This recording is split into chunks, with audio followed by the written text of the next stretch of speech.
Hello there, it's Tim Golf 5 Tango Mike. Thanks for joining me again. In this video we're going to look at how maybe you, as perhaps a new operator, can build a QSO when calling CQ.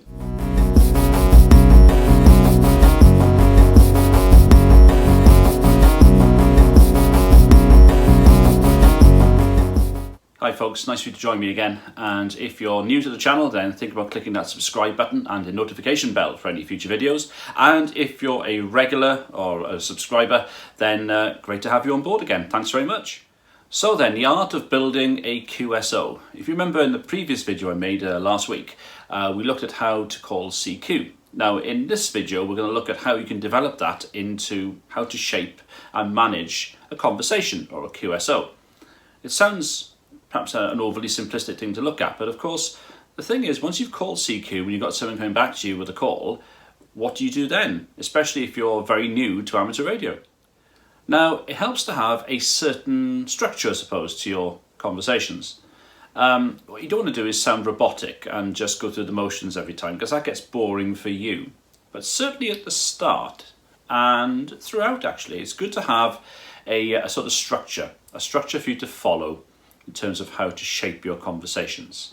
So this is just a suggestion from me. This is what's worked for me. It might work for you.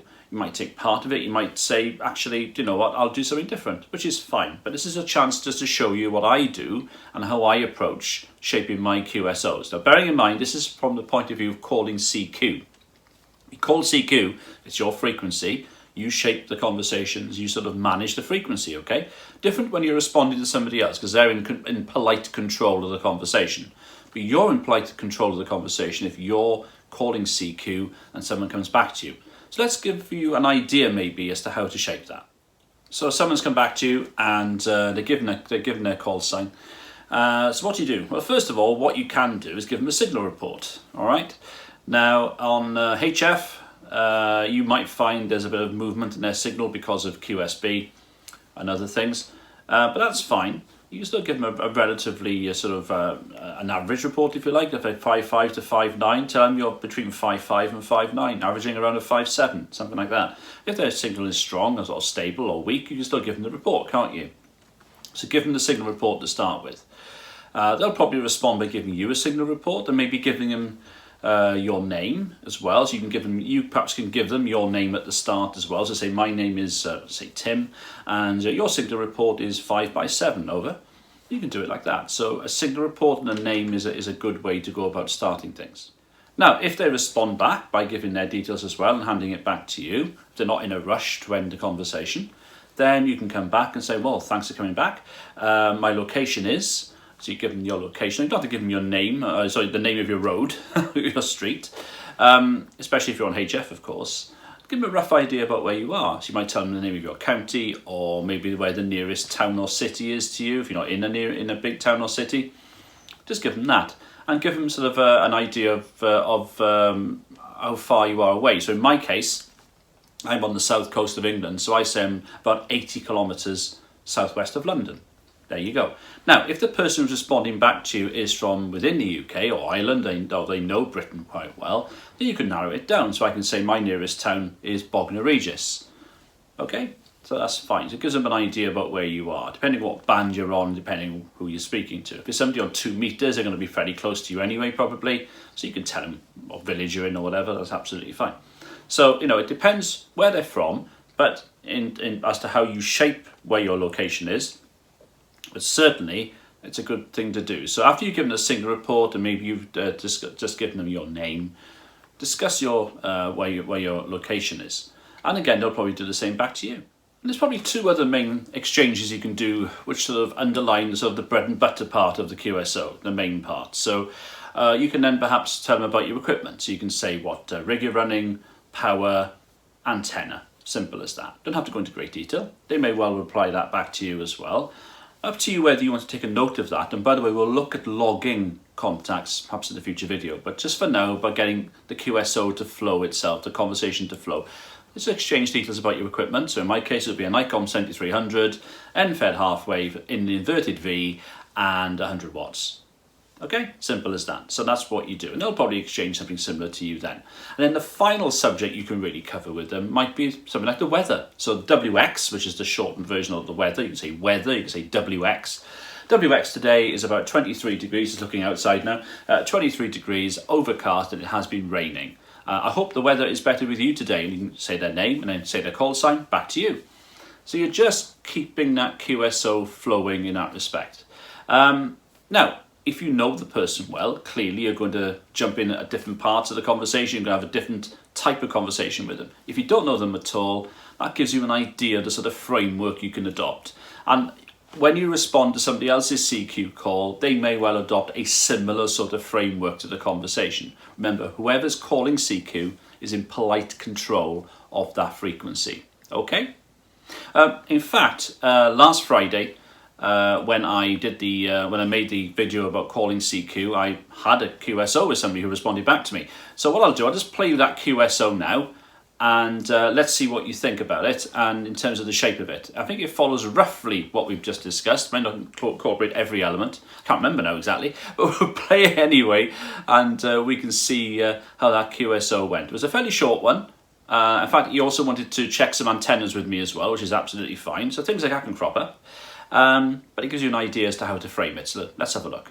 140 and standing by. This is Oscar Zulu /Delta Delta 1 Alpha Delta DD180. Oscar Zulu / Delta Delta 1 Alpha Delta. Good afternoon, sir, and thank you for the call. Your signal report is 5x757, and my name is Tim, Tango India Mike. Oscar Zulu / Delta Delta 1 Alpha Delta from Golf 5 Tango Mike.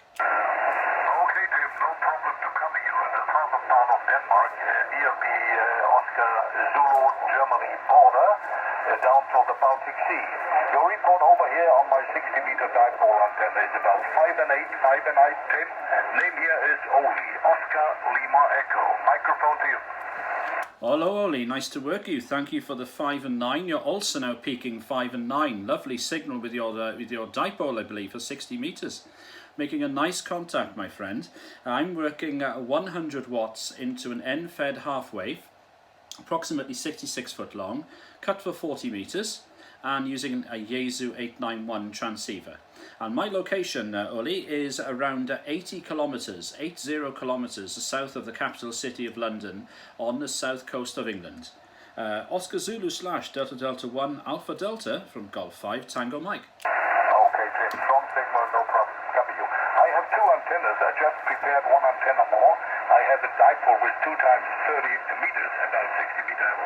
And I have an up and outer and a dipole and a vertical dipole antenna. I try to switch while I'm talking. This is a dipole antenna, and this is the other vertical antenna, 1, 2, 3, 4, 5, and this is the dipole antenna again. Is there any difference? Okay, Oli, I would say with the dipole you are 1 or maybe 2 S units stronger. You are stronger on the dipole, Oli. Go ahead. Okay, it's the same as the receiving. The other antenna is working when the distance is about 1,000 kilometers or more. Then there's a difference for the other antenna, about 1 S. So on our short distance, maybe the dipole is better. Okay, thank you, Tim, for this testing. Hope to have a nice day over there. 35 degrees over here, very hot. Yes, Oscar Zulu / DD1AD from Golf 5 Tango Mike. Yes, very hot here as well, about 32 degrees, very, what can I say, humid. Very humid at the moment. There is no sun, but plenty of cloud. I fear we may have some, maybe lightning later. No problem, my friend. Both antennas are working well. Thank you for coming back to my call. And good luck for the rest of your day. I hope you keep nice and cool there. Oscar Zulu / Delta Delta 1 Alpha Delta from Golf 5 Tango Mike. Uli, my pleasure, and thanks for the contact, sir. 73. All copy, Tim. Bye-bye. Thank you, my friend. Thanks very much for the call. Okay, QRZ, any stations. This is Golf 5 Tango Mike.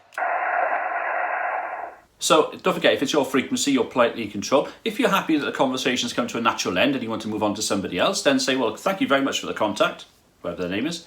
Lovely to work you. I hope you have a great day and enjoy yourself on the radio. And I hope we work each other again. And you give the call, so M6 Alpha Bravo Charlie. This is Mike 7 Alpha Bravo Charlie wishing you 73 and have a great day, and back to you for the final. And then he'll come back to you with maybe a short or a few second over, and you say 73, thank you. And then you say, again, one of two things. If it's your frequency, you can say, this is Mike 7 Alpha Bravo Charlie, listening for any other calls. Or you can say, QRZ, this is Mike 7 Alpha Bravo Charlie. Okay? And then you move on from there. There you are then, just a short one for you. I hope that's helped a little bit. As I say, I'm acutely aware that those of you who've done the online exam haven't had maybe the opportunity to have a go at shaping a QSO in person, which is what you would have done perhaps as part of your training. So otherwise, if it wasn't for lockdown. So I hope this has helped you a little bit, and maybe given you a bit of confidence about how to structure your QSOs, okay? Remember, you are politely in control of that frequency if you're calling CQ. Now, if, by the way, you are not calling CQ and responding to somebody else, let's listen for a couple of contacts that they've made to give you an idea of how they're going to shape the contact.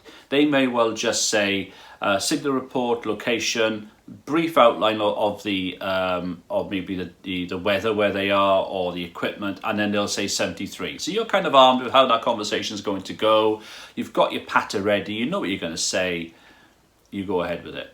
And some people like a good old rag chew, a good old chat. So you can the conversation can go anywhere. And people who like a good rag chew, who are in control of the frequency, are very good usually at shaping the conversation to include you in it. They tend to be quite experienced ops. They tend to be people who enjoy that sort of thing. So again, if you want to go down the road of having a rag chew with somebody, if it's their frequency, go with them. They're probably going to hold you by the hand and take you down a very nice conversation. Okay, I hope you've enjoyed that anyway. Thanks for watching. 73 from me, Tim G5TM. Hope to catch you again soon. And good luck on the air. Bye-bye.